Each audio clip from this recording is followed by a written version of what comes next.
So that's a good point. But remember what we do for a living? So we have the brain matter to understand. And I don't do things online very much either when it comes to paying. I go to the bank myself too. I still write it out. So I'm with you on that one, Dan. But the general public doesn't understand it. How many of you have gotten that letter already from, Johnny Smith's bank saying your information could have been breached? Well, what good is that? Tell me when it is. And that's the problem we have. So the general population, in my opinion, is they're complacent. I, as a security professional, 24 years in this industry, I got 4 in a month. I'm at the point where I'm just like, whatever. Tell me when it is breached. So the reality is we understand that, but my mother doesn't know that. And she understands convenience of going to the bank to pull the money out. So it's a little bit different when we're talking about the common public with the ATM issue, where we know we can address it from, doing it in a different way. Katie. So I'm hearing a lot of assumptions and a lot of bucketization of all vendors are like this, and a lot of assumptions about what goes on, in terms of vulnerability handling processes in vendors. And the truth of the matter is, for those of you who have reported vulnerabilities to more than one vendor, your mileage may vary. There are definitely different processes that go on. And it's funny, when you were trying to summarize what I had said earlier, saying that, we send a canned response. It's absolutely not a canned response. This is from a real human. This is how Microsoft handles it. There's a human, reading each and every mail that comes into us.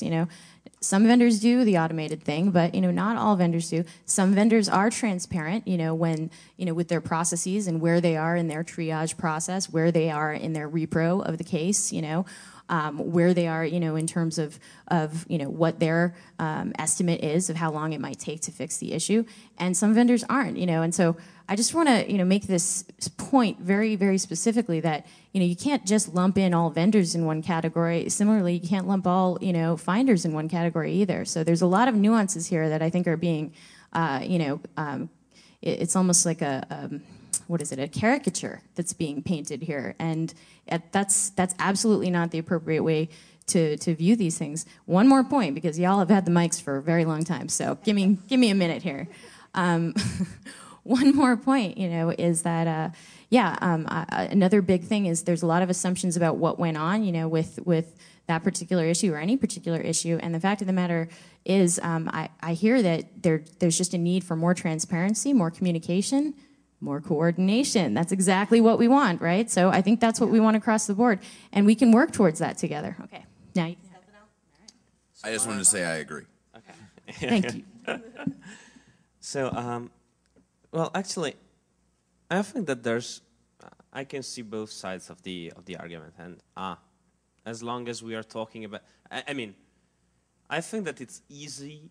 It's an easy discussion. It's an easy argument when we are talking about evidently critical vulnerabilities threatening an infrastructure. So we are talking about a very pervasive vulnerability in ATM systems, and then that was just an example. And though. Yeah, I know, but it's.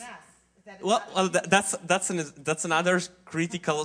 Even more critical example, and I think that these examples are actually,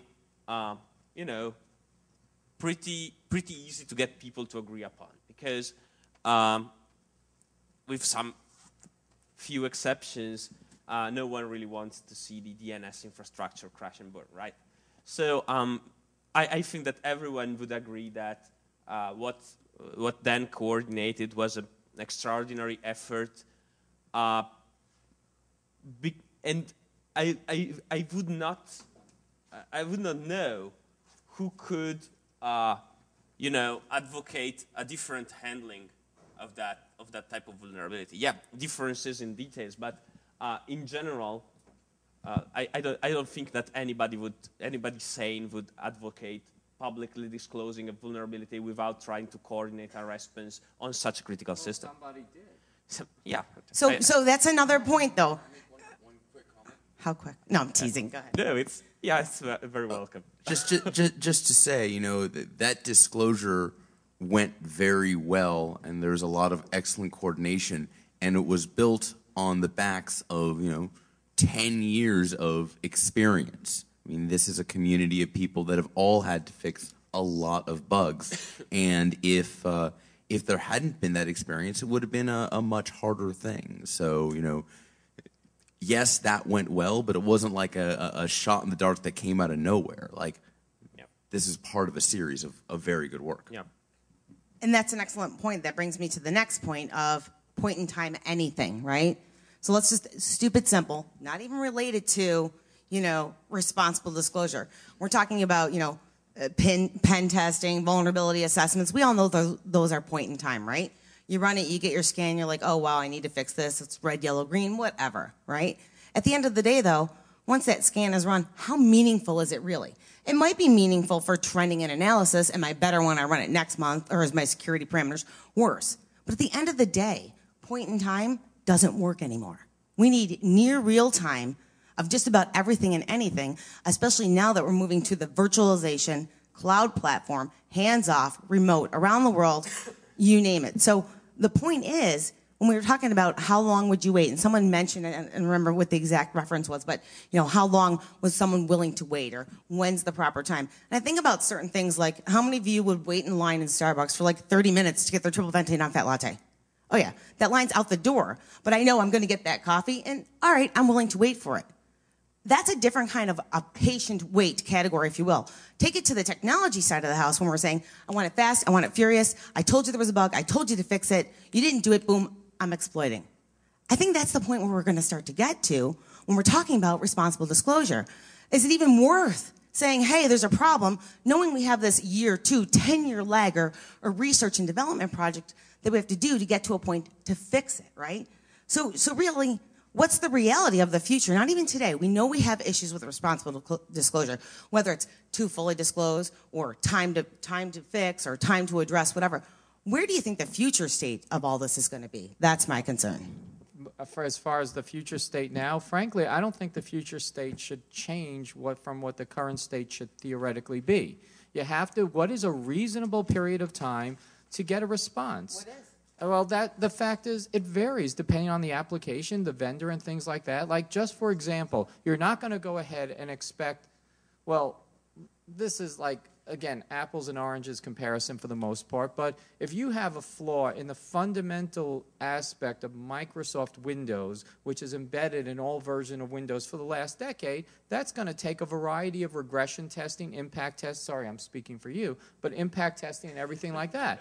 On the other hand, if you have a fairly straightforward application, like, well, again, a fairly straightforward application these days is hard to come up with, but let's say, let's say you have like a Cisco iOS vulnerability. It has less complexity than Microsoft Windows. I'm just using apples and oranges. But again, there's less complexity, and there should be a little bit of less regression testing, albeit the fact that it does have to communicate with millions of computers all over the place. But the problem is that it's like a bunch of imbeciles can find these vulnerabilities, and they expect the world to operate on their individual mindset.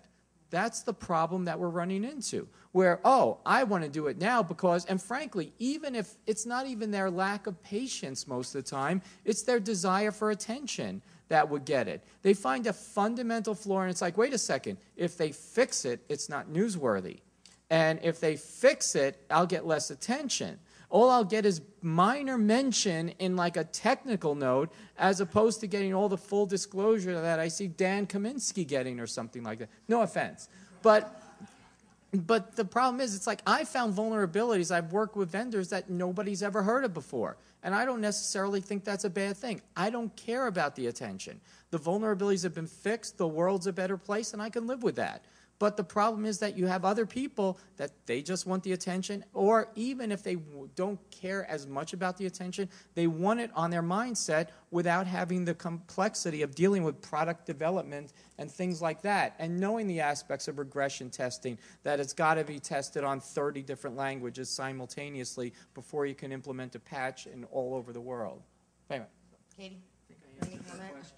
Well, okay, so I mean, you did cover a lot of the complexity issues, right? And that's absolutely has a lot to do with the ability for any vendor to come up with with a suitable way to address a vulnerability. But I think there's also, there's also some characterization of researcher motivations that, it's a little bit more nuanced than that as well. Where I think it's not all, not all of them are motivated by, by the fame, right? So, and you were citing yourself. Yeah, you were saying, you cited yourself as among those who's not, but I think ultimately, the industry, the original question you had, right, is where do we go from here, right?